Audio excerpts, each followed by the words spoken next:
I grew up getting spankings. I grew up getting disciplined. Wait, Mom, wait, please hold on. Don't spank. 5,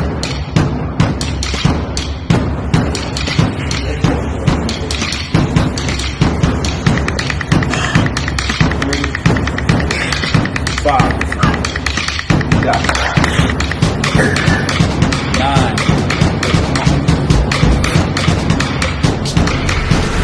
Should you discipline your child or not? That is the question, right?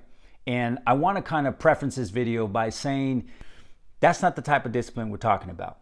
However, what I will say is that I think a lot of that in my early days, it was just a different time.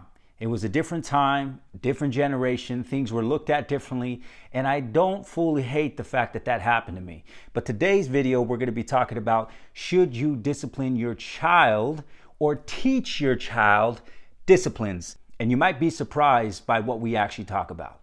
Let's get into it. So the first two things that I want to talk about are the disciplines of eating good food and getting a good workout routine in. This is something that I think every single parent needs to have. You know, this is the same reason why people sign up their child for soccer or for football or for whatever sport that they want to play, right? Rugby, whatever that thing is. You need to be able to have your children have that sort of structure, and it doesn't necessarily have to be tied up in school sports. I think that there are some environments in which they weren't really great for my children. I remember one year when my son, he went to go sign up for football, and he had just came into high school from homeschooling for a lot of years, and he went straight into high school, and he's around all these football players, and football players, it's a little bit more of a rough and tough game, right? It's a little bit more of the rough and tough cats from school. And so there was a lot of cursing, there was a lot of profanity, there was a lot of music and different things that I didn't necessarily want around my son, but I allowed him to make that judgment on his own.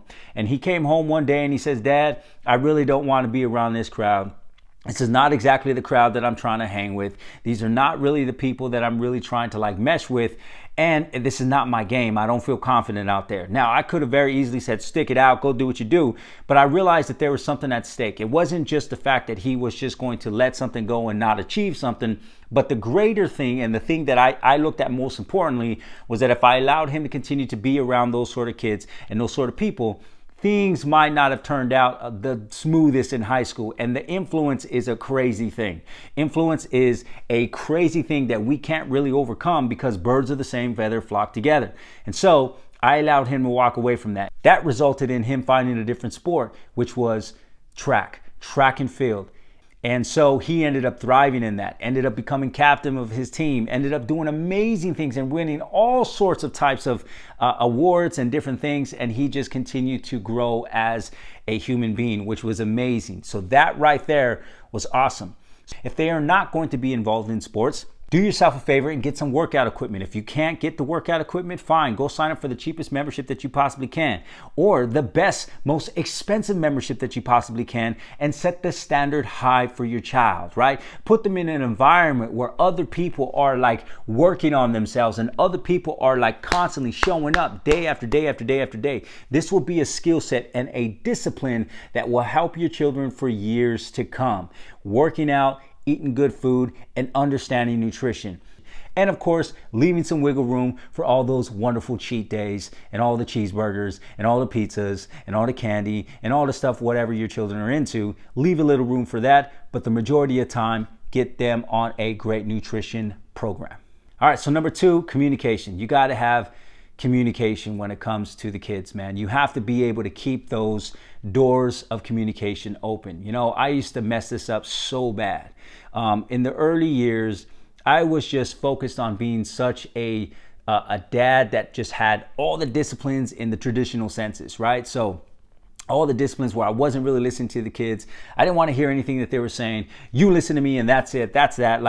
And to some extent, I still have that sort of authority with my kids, but now there's a lot more wiggle room for communication. There's a lot more wiggle room for a two-way conversation to happen, as opposed to just me being dad, being a tyrant, and just ruling over the entire kingdom. Now the subjects can come and talk to the king and not be worried about talking to the king, and have really in-depth, great conversations about what they're feeling at this point in time, especially because my kids are teenagers now. And because of the fact that they're teenagers, They're getting new ideas. They're getting fresh ideas. They think that they got the world in the palm of their hand. And I have to remind them that you don't have it yet, because I don't have it yet. But we can communicate and we could talk about this thing, and we can figure out what sort of compromises or what sort of angles we could be looking at that the other person isn't looking at right now. Keep those communication doors open, and I promise you it's going to do wonders for you and the kids. Now, number 3, you have to lead by example. Like, you just got to lead by example.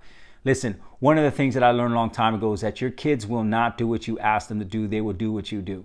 I mean, I witness this even now every single day. If I switch up my diet one week, well, guess what? They're coming over. If I start to allow myself to slip in certain ways and become more laid back in certain things, they're following me to that as well, whether it's for the detriment or it's for the good.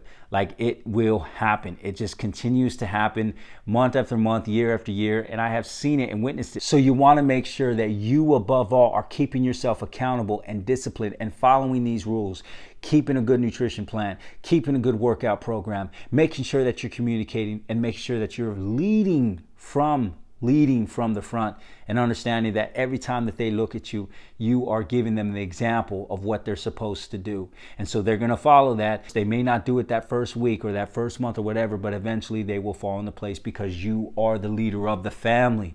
You are the person that is your ministry. You are the one that is leading the pack and where you guys are going. So keep those 3 things in mind. Discipline of yesterday doesn't have to be the discipline of today. We're more advanced now. We can move along, and we can do things better, more effectively for the next generation and the next generation after that. If you like the video, if you want to see more videos like this, do me a favor and subscribe to the channel and turn the notifications on so you know when I upload another video. More like this is coming, and I'm getting into the groove of this thing. Take it easy on the comments. I'm just beginning this thing all over again, and we'll see you in the next video. We'll see you soon.